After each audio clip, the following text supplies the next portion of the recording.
there are a lot of people in cybersecurity that are within 10 years of retirement, Hmm. and we need new people. We need fresh blood. We need variety. We need all different kinds of people and all different kinds of ways of thinking, because the number of problems that are coming at us in the cybersecurity space are coming faster than we can handle them. And so that ability to adapt to different ways of thinking, or at least just hearing about them, is really good.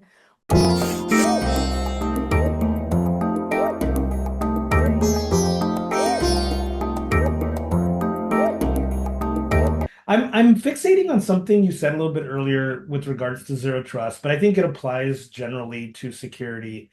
Is, when you talked about when executives go to a conference, especially when we're talking about some of these, I would say, kind of very specific security issues or security technologies, or frameworks, etc. They're geared towards the technical audience, right? Mhm. And I really am fixating on that aspect of it. So, there seems to me anyway that, and I'm guilty of this too, right? Being a voice in cybersecurity and technology, right? Is that, yes, I mean, at the end of the day, you mentioned that you're good at programming. You're an engineer, basically, right? I'm an engineer. Mhm. So, we love the technology for the technology's sake, right? But what I see though that our messaging to the executives that are not so worried about that technology and how it's implemented, but what can it do for me from a software vendor perspective is broken, right? And Mhm. so how would you go fix that? I know it's a tall like ask, right? But it's Hmm. broken. So how do we fix that? How do we target the executives that are making these important decisions? There's common fallacy that I've noticed in both the public and the private sectors, and that is that vendors and sometimes executives focus too much on the return on investment as opposed to the return on value, right?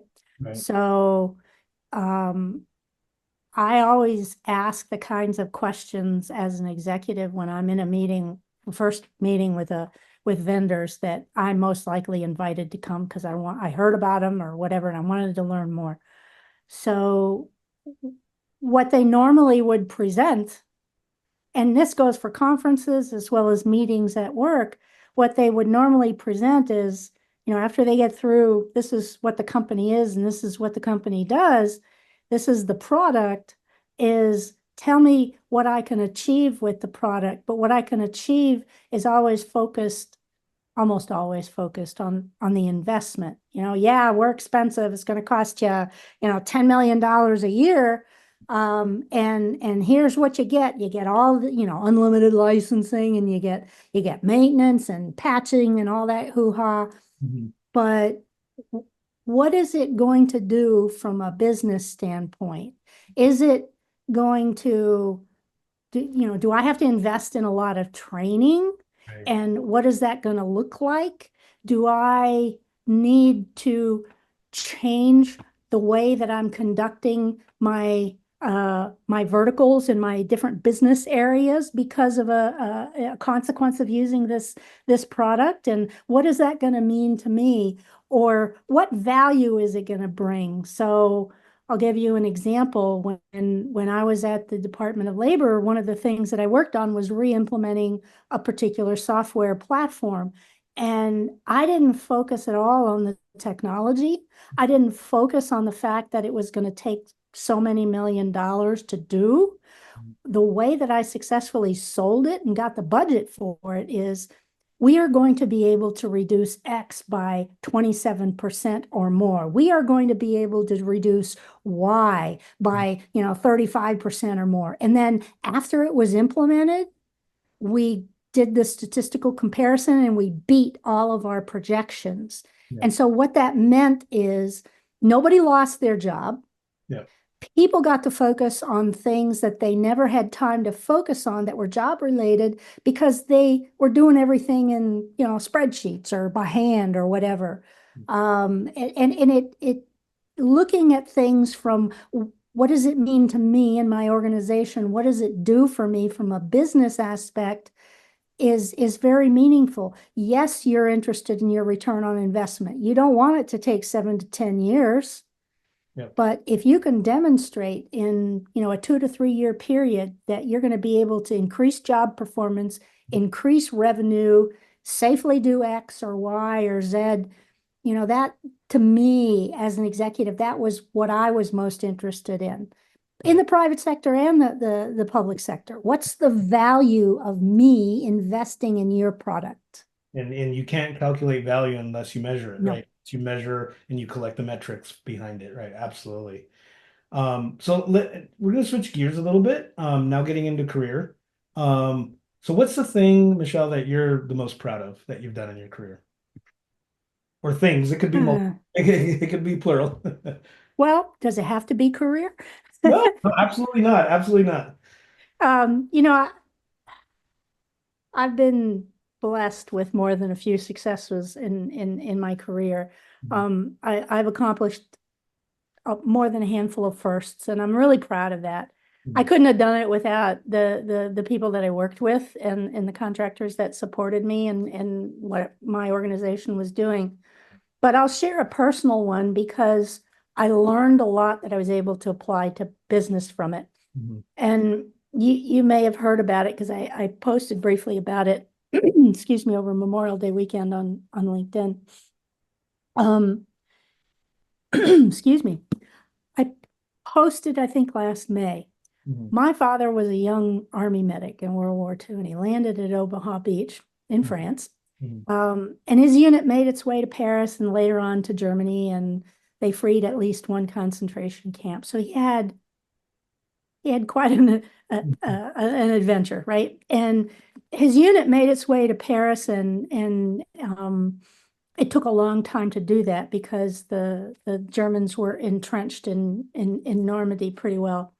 Um, and the interesting thing is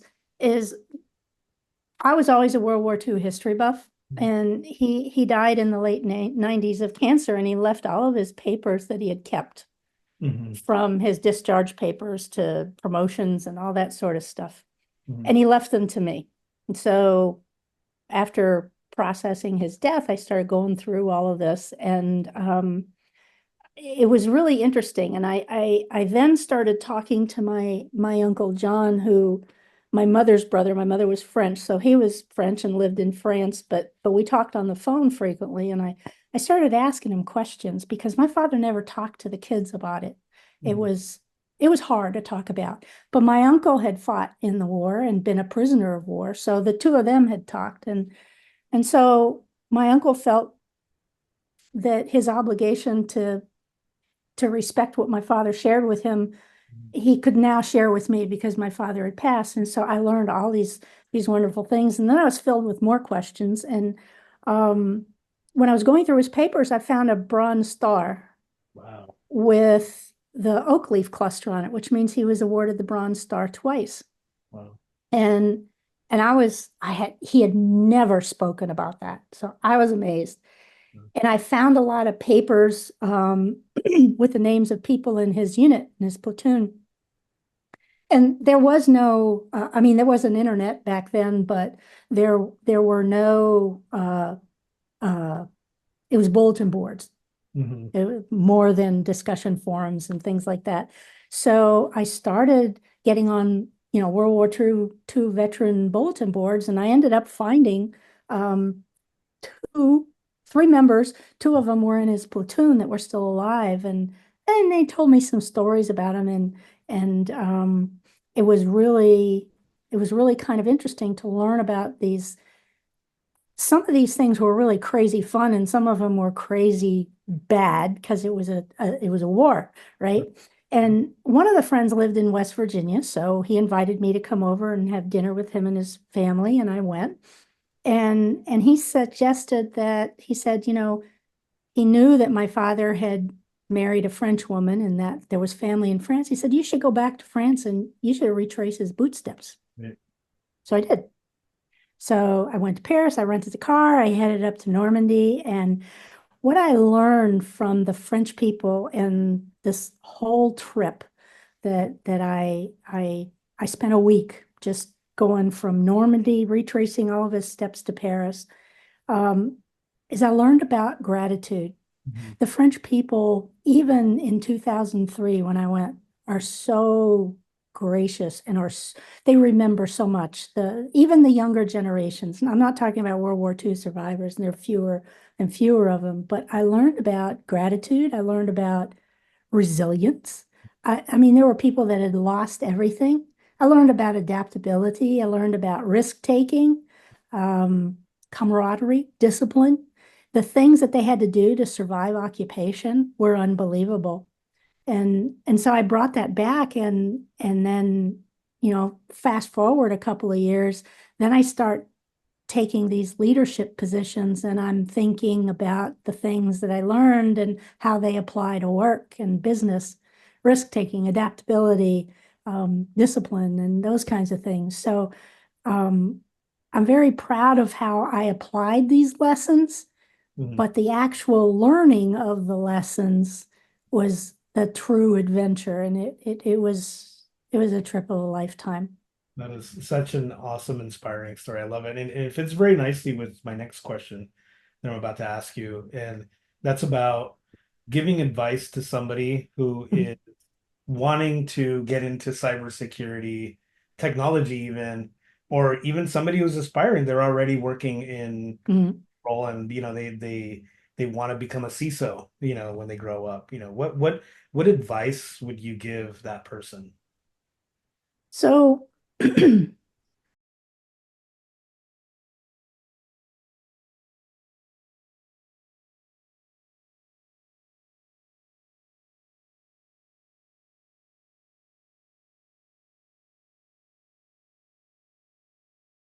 I mentor a few women Mhm. who are either junior or mid-level in the cybersecurity field. I don't think there are enough women in cybersecurity. We don't want to go off on a tangent as to why, but so I really like to encourage people that want to learn what it is. I have some friends that teach cybersecurity at various universities, and I've been invited to speak about it. Um, to various classes. And I really like that because I think that there are a lot of people in cybersecurity that are within 10 years of retirement, Mhm. and we need new people. We need fresh blood. We need variety. We need all different kinds of people and all different kinds of ways of thinking, because the number of problems that are coming at us in the cybersecurity space are coming faster than we can handle them. And so that ability to adapt to different ways of thinking, or at least just hearing about them, is really good. One of the things when somebody approaches me and says, I want to get into cybersecurity, I say, well, cybersecurity is a pretty broad field. What interests you? Yeah. And, it can be some people want to create policy, some people want to code, some people want to be analysts, some people want to manage multi-million-dollar programs, some people want to be cloud engineers.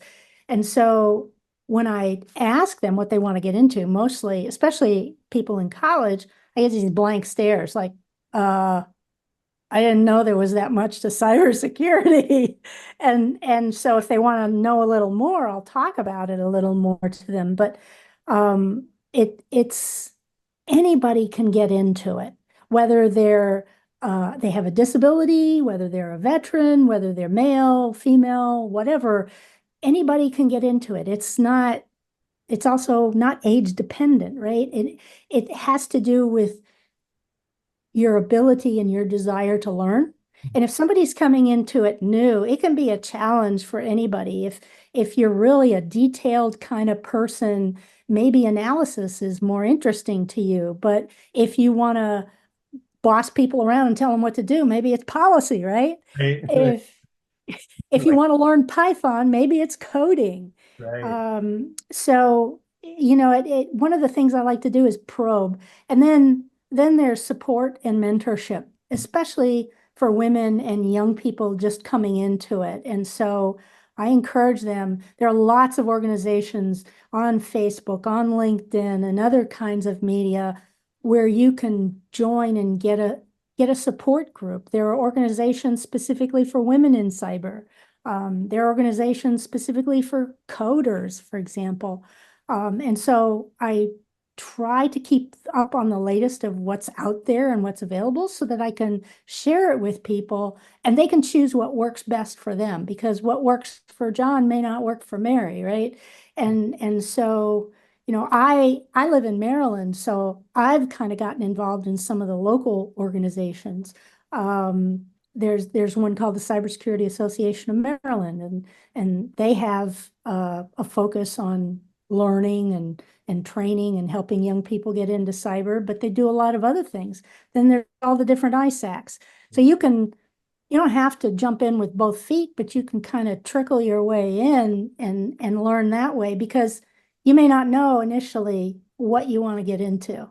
And you may find out in all this learning that you're doing that you actually have an affinity for one of those areas of cyber, and then you can jump into it. And sometimes that's career changing. I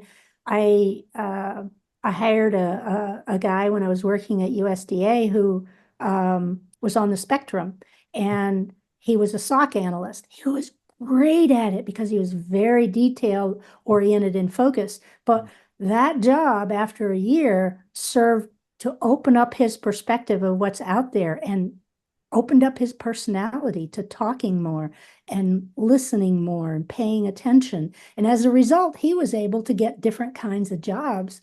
And now he's doing so well in his career. He's been promoted several times and he's just loving life. But it started with a very focused kind of mentality, and he saw what was possible, and it was good for him. May not be good for everybody, but it was good for him. So I like to encourage people to kind of poke around and see what trips their trigger. For me, everything's a challenge. Not everybody's like that. But if you use what you know to learn what you don't know, Yep. you can go far. Absolutely. Absolutely. That's so awesome. Just changing a little bit. So my last question here is any projects or business endeavors that you'd like to announce or talk about on the episode? So, well, I can say that I retired from public service last February. So let me see, it's August, so 5, 6 months. Sure. It's interesting, when you introduced me to Cyber Sherpa. My my nickname has always been the Digital Sherpa because I've always been into technology, and even before college, dinosaur technology. No, I'm kidding. But it's a nickname that's stuck, and it's interesting because now it's what a lot of people call me. So a very good and trusted friend and I founded a small consulting company for executive consulting. Mhm. And it's called Trusted Tech. And we're just at the final end of putting it together. We should be finalizing our website. So that's kind of exciting because I've been contacted by a lot of people that want to know, can you help me with a strategy for X, or tell me what you think about Y? And so when my friend and I were talking, we said, we need to make money at doing this. Yeah. So it's really interesting. Our focus is on two main areas. One is cybersecurity and one is data management, data security. Sure. And by the time the podcast is done, maybe the website will be up. But it's really kind of fun doing. It's not the first time I've started up a company. I've been part of a couple of startups in the past when I was in the private sector. So it's an opportunity to learn more, you know. But I'm trying to enjoy retirement, and I'm keeping my mind busy. Well, There's a congratulations. lot to do. Yeah, congratulations on the retirement and keeping your mind busy. Absolutely. Yep. Love that. Love that. So definitely please look up Michelle on LinkedIn. We'll have the link in the episode description, and Trusted Tech, look her up on LinkedIn. Well, Michelle, thank you so much for coming on to the show. We really appreciate your Thank you. in our discussion. And Been fun. thank you. And that's another episode of John Has Trust Issues. I'm John Martinez. I'm the technical evangelist at Strong DM, where we do modern access, like Michelle talked a little bit about us earlier. We do modern access management. We are a modern access management platform that enables continuous, and I'll use the word zero trust authorization for all of your infrastructure. Thank you all and have a great day. And Thanks. Bye-bye.